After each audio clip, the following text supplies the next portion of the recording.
ബലാത്സംഗ കേസിൽ ഒളിവിൽ കഴിയുന്ന നടൻ സിദ്ദിഖിന്റെ ജാമ്യാപേക്ഷ സുപ്രീം കോടതി തിങ്കളാഴ്ച പരിഗണിച്ചേക്കും എന്നാണ് അറിയാൻ കഴിയുന്നത്. ഇപ്പോൾ ഏറ്റവും ഒടുവിലായി മുൻകൂർ ജാമ്യാപേക്ഷ തള്ളിയ ഹൈക്കോടതി ഉത്തരവിനെതിരെ 150 പേജുകളുള്ള ഹർജിയാണ് സിദ്ദിഖ് സുപ്രീം കോടതിയിൽ സമർപ്പിച്ചത്. അമ്മ സംഘടനയും WCCയും തമ്മിലുള്ള തർക്കത്തിന്റെ ഇരയാണെന്നും സുപ്രീം കോടതിയിൽ സമർപ്പിച്ച ജാമ്യാപേക്ഷയിൽ സിദ്ദിഖ് പറയുന്നു. അതേസമയം തടസ്സ ഹർജിയുമായി പരാതിക്കാരിയും സർക്കാരും സുപ്രീം കോടതിയെ സമീപിച്ചിട്ടും ഉണ്ട്. വിവരങ്ങളുമായി എസ് നന്ദഗോപൻ ചേരുന്നു. നന്ദൻ, സിദ്ദിഖിന്റെ ജാമ്യാപേക്ഷ തിങ്കളാഴ്ച പരിഗണിച്ചേക്കും എന്നാണ് അറിയാൻ സാധിക്കുന്നത്. അതോടൊപ്പം തടസ്സ ഹർജിയുമായി പരാതിക്കാരിയും സർക്കാരും രംഗത്തെത്തിയിട്ടുണ്ട്. വിവരങ്ങൾ. രോഹിണി, ഇന്ന് സുപ്രീം കോടതിയിൽ സിദ്ദിഖിന്റെ അപേക്ഷ എത്രയും പെട്ടെന്ന് പരിഗണിക്കണമെന്നുള്ള ആവശ്യം അഭിഭാഷകർ ഉയർത്തുമെന്നുള്ളതാണ്. അങ്ങനെയാണെന്നുണ്ടെങ്കിൽ തിങ്കളാഴ്ചയാകും കോടതി ഇത് പരിഗണിക്കുക എന്നുള്ള സൂചനകൾ ലഭിക്കുന്നുണ്ട്. ഇതിനോടകം തന്നെ സുപ്രീം കോടതിയുടെ വെബ്സൈറ്റിൽ സിദ്ദിഖിന്റെ കേസുമായി ബന്ധപ്പെട്ട വിവരങ്ങൾ അപ്ലോഡ് ചെയ്തിട്ടുണ്ട്.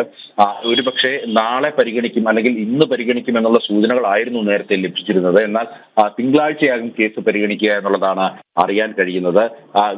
ഇന്നിപ്പോൾ അഭിഭാഷകരെ സംബന്ധിച്ചിട്ടുള്ള കാര്യങ്ങൾ, അതായത് എത്രയും പെട്ടെന്ന് കോടതി ഇത് പരിഗണിക്കണമെന്നുള്ള ആവശ്യം അഭിഭാഷകർ മുന്നോട്ട് വെക്കും. 150 പേജുള്ള ഹർജിയാണ് സിദ്ദിഖ് സമർപ്പിച്ചിരിക്കുന്നത്. ഈ ഹർജിയിൽ സിദ്ദിഖ് വ്യക്തമാക്കുന്നത് തനിക്കെതിരെയുള്ള ആരോപണങ്ങൾ അത് ശരിയായ അന്വേഷണത്തിൽ ഇതുവരെയായിട്ടും തെളിഞ്ഞിട്ടില്ല.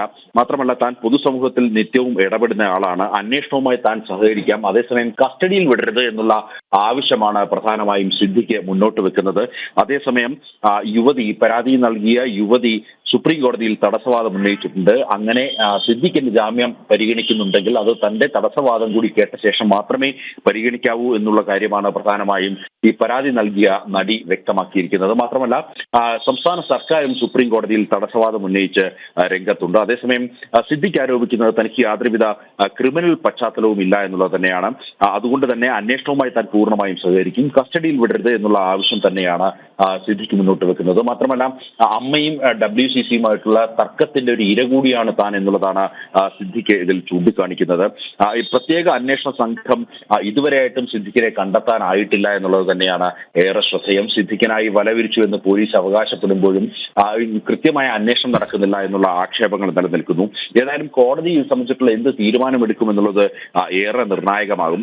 പ്രത്യേകിച്ച് സിദ്ദിഖിനെ പോലുള്ള ഒരു നടൻ, ആ നടനെ അറസ്റ്റ് ചെയ്യാൻ നിർദ്ദേശിക്കുമോ, അതല്ല എന്നുണ്ടെങ്കിൽ അറസ്റ്റ് തടയുമോ എന്നുള്ളതാണ് ഏറെ നിർണായകം. ഏതായാലും നാളെ അല്ലെങ്കിൽ തിങ്കളാഴ്ച ആയിരിക്കും കേസ് പരിഗണിക്കുക. കൂടുതൽ സാധ്യത തിങ്കളാഴ്ച തന്നെ പരിഗണിക്കാനാകും. ഏതായാലും ഇന്ന് അഭിഭാഷകർ ഈ ആവശ്യം, അതായത് കേസ് എത്രയും പെട്ടെന്ന് പരിഗണിക്കണമെന്നുള്ള ആവശ്യം ഇന്ന് സുപ്രീം കോടതി മുമ്പാകെ സമർപ്പിക്കും.